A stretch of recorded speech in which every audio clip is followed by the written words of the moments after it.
L'avenir se construit comme une famille qui grandit, une ville qui se développe, une entreprise qui réussit. L'avenir se construit dès aujourd'hui avec le groupe Mfaddel.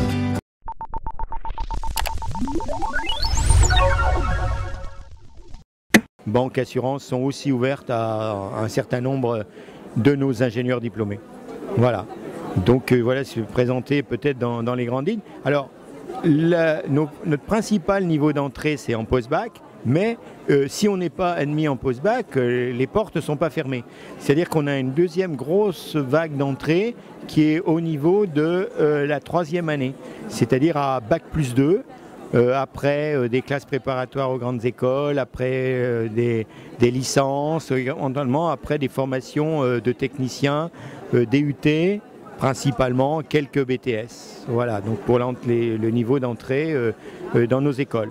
Voilà. Alors il faut savoir aussi que nos écoles sont énormément ouvertes à l'international. On accueille quand même un bon pourcentage d'étudiants étrangers. À l'INSA de Lyon, par exemple, on a 25% d'étudiants étrangers, même dès la première année.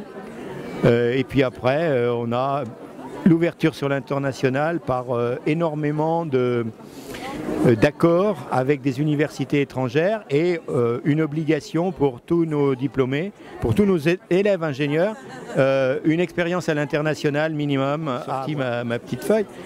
Donc on a depuis très longtemps, pendant très longtemps, à l'INSA, par exemple, dans les INSA, les étudiants marocains ont été les étudiants étrangers très majoritaires. Voilà. Ils ont été rattrapés dans les dernières années par les étudiants chinois. Mais nous, disons, à l'INSA de Lyon, on a toujours quand même une quantité en première année. Les étudiants marocains représentent entre 5 et 10% de nos effectifs.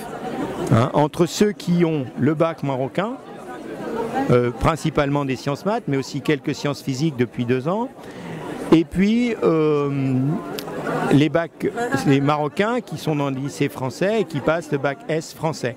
Mfaddel Group, le meilleur est à construire.